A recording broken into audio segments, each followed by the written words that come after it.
Hello बच्चों, तो कैसे आप सभी। तो आज हम डायरी का एक पन्ना जो कि क्लास 10 हिंदी स्पर्श बुक का चैप्टर है पढ़ने जा रहे हैं, जिसके लेखक है सीताराम सेक्सरिया। तो सबसे पहले हम लेखक का परिचय देखते हैं। तो सीताराम जी का जन्म 1892 राजस्थान नवलगढ़ में हुआ था और उनकी मृत्यु 1982 में हुई थी। तो डायरी का एक पन्ना का सबसे पहले मैं आपको इंट्रोडक्शन बता रही हूँ, आप अच्छे से समझना, ओके। क्योंकि जैसे हम मूवी देखने जाते हैं तो सबसे पहले हम टीजर देख के समझ जाते हैं ना मूवी कैसी है, तो वैसे ही इंट्रोडक्शन समझ के चैप्टर भी समझ में आ जाता है, ओके। तो देखते हैं इंट्रोडक्शन। अंग्रेजों से भारत की आजादी दिलाने के लिए महात्मा गांधी ने सत्याग्रह आंदोलन छेड़ा था, राइट। तो इस आंदोलन ने जनता में आजादी की उम्मीद जगाई।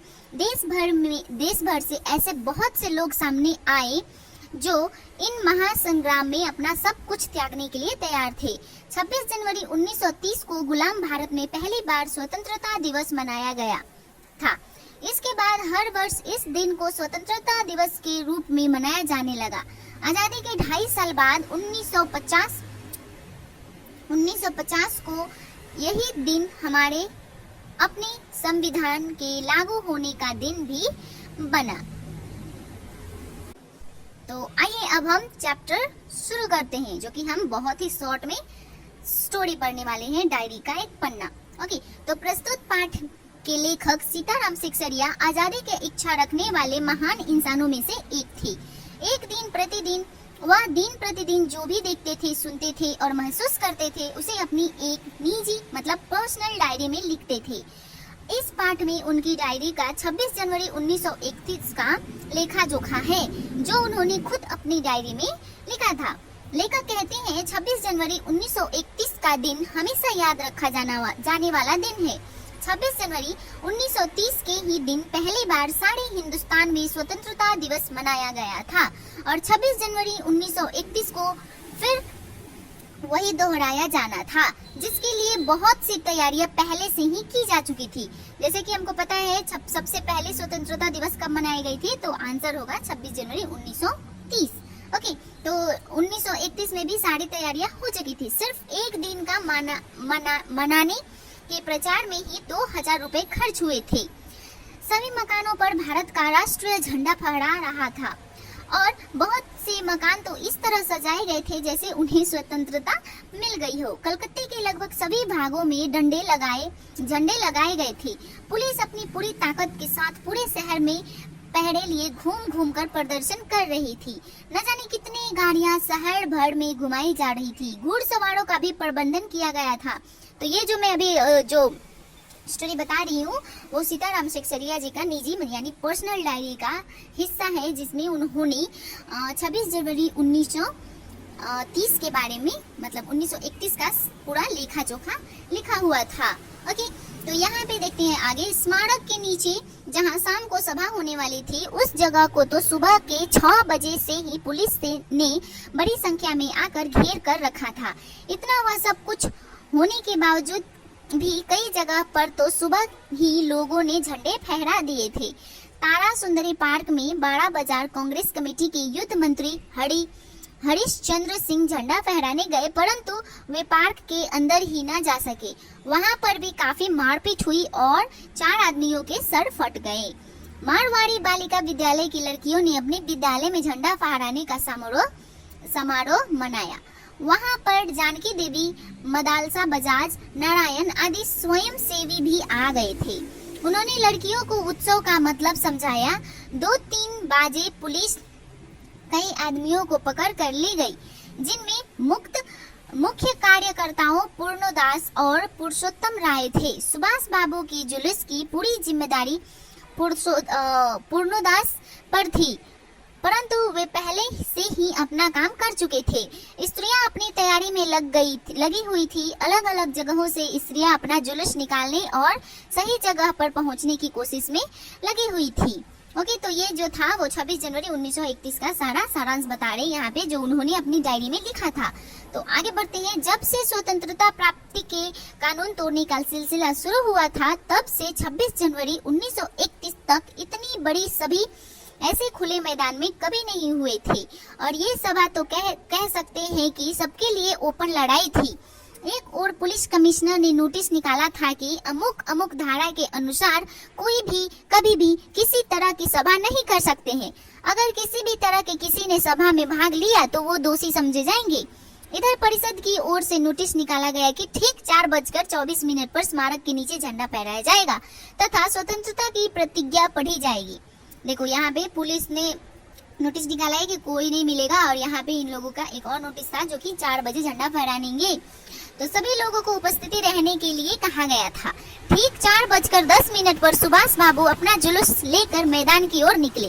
तो यहाँ पे 4:10 पे निकलना शुरू हो गए इंसान सुभाष बाबू। तो जब वे लोग मैदान के मोड़ पर पहुंचे तो पुलिस ने उनको रोकने के लिए लाठियां चलाना शुरू कर दिया।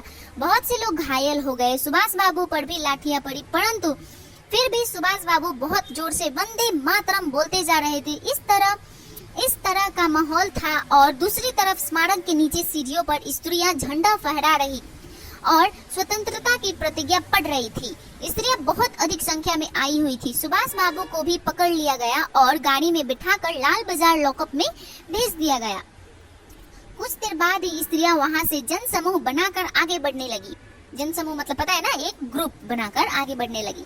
उसके साथ बहुत बड़ी भीड़ थी, इकट्ठा हो गई थी। पुलिस बीच बीच में लाठियां चलाना शुरू कर देती थी। इस पर भीड़ ज्यादा थी तो आदमी भी ज्यादा जख्मी हुए। धर्मतल्ले के मोड़ पर आते आते जुलूस टूट गया और लगभग कितने बचे थे, क्योंकि बहुत सारे पुलिस लाठी बरसा रहे थे तो बहुत सारे घायल हो रहे थे और उसमें इंसानों की कमी होने लगी थी। तो जुलूस टूट गया और धर्मतल्ले के मोड़ पर पहुंचते पहुंचते सिर्फ 50 से 60 औरतें स्त्रियां वही मोड़ पर बैठ गई। उन स्त्रियों को लाल बाजार ले जाया गया और लाल बाजार जो वहाँ पे जेल था, लॉकअप था। और फिर और भी कई आदमियों को गिरफ्तार किया गया। मदालसा जो जानकी देवी और जमुना लाल बजाज की पुत्री थी उससे भी गिरफ्तार किया गया था। उसके बाद में मालूम हुआ कि उसको थाने में ही मारा गया था। सब मिलकर 105 स्त्रियों को गिरफ्तार किया गया था। मतलब जितना स्त्रियों को गिरफ्तार किया गया था उसमें सब मिलाकर 105 थी। बाद में रात 9 बजे सबको छोड़ दिया गया। कलकत्ता में इससे पहले इतनी स्त्रियों को एक साथ कभी गिरफ्तार नहीं किया गया था। डॉक्टर दासगुप्त उनकी देखरेख कर रहे थे और उनकी फोटो खिंचवा रहे थे। उस समय 67 आदमी वहां थे, परंतु बाद में 103 तक पहुंच गए। इतना कुछ होने के पहले, इतना सब कुछ पहले कभी नहीं हुआ था। लोगों का ऐसा प्रचंड रूप पहले किसी ने नहीं देखा था। बंगाल या कलकत्ता के नाम पर कलंक था कि यहाँ स्वतंत्रता का कोई काम नहीं हो रहा है। आज यह कलंक का काफी हद तक धुल गया है और लोग ये सोचने लगे हैं कि यहाँ पर भी स्वतंत्रता के विषय में काम किया जा सकता है। यहाँ पे ये डायरी का एक पन्ना जो है वो 26 जनवरी 1931 का स्टोरी है। 26 जनवरी जो था वो आज का दिन, मतलब जो डायरी था सीताराम सेक्सरिया जी का, तो उन्होंने लिखा था आज का दिन तो अमर दिन है। आज के ही दिन सारे हिंदुस्तान में स्वतंत्रता दिवस मनाया गया था और इस वर्ष भी उसकी पुनरावृत्ति थी जिसकी काफी सारी तैयारियां हो चुकी थी। जब लेखक और अन्य स्वयंसेवी अस्पताल गए तो लोगों को देखने से मालूम हुआ कि 160 आदमी तो अस्पताल में पहुंचे थे और जो घरों में चले गए उनकी गिनती अलग है। इस तरह लेखक और अन्य स्वयंसेवी कह सकते हैं कि 200 आदमी जरूर घायल हुए। पकड़े गए आदमियों की संख्या का पता नहीं चल सका, पर इतना जरूर पता चला कि लाल बाजार के लॉकअप में स्त्रियों की संख्या 105 थी। इतना सब कुछ पहले कभी नहीं हुआ था। लोगों का ऐसा प्रचंड रूप पहले किसी ने नहीं देखा था। बंगाल या कलकत्ता के नाम पर ही स्वतंत्रता का कोई काम नहीं हो रहा है। आज यह कलंक काफी हद तक धुल गया और लोग ये सोचने लगे कि यहाँ पर भी स्वतंत्रता के विषय में काम किया जा सकता है। तो यहाँ पे डायरी का एक पन्ना चैप्टर खत्म होता है जो कि 26 जनवरी 1931 का पूरा लेखा जोखा था सीताराम सेक्सरिया जी के डायरी का पन्ने में। तो यहाँ पे उन्होंने बताया है कि कैसे 26 जनवरी 1931 में झंडा फहराने के लिए क्या क्या उन लोगों ने कैसे स्ट्रगल्स किए, क्या क्या करना पड़ा, कैसे चोटें लगी, कितने सारे लोग घायल हुए, वो सब यहाँ पे है। तो उम्मीद करती हूँ आपको ये चैप्टर्स बहुत अच्छे से समझ में आ रहे हैं। अगर वीडियो पसंद आ रहे तो जल्दी से वीडियो को लाइक करें, चैनल को सब्सक्राइब करें एंड मैं मिलती हूँ अपने नेक्स्ट वीडियो में। Till then bye bye, see you, take care.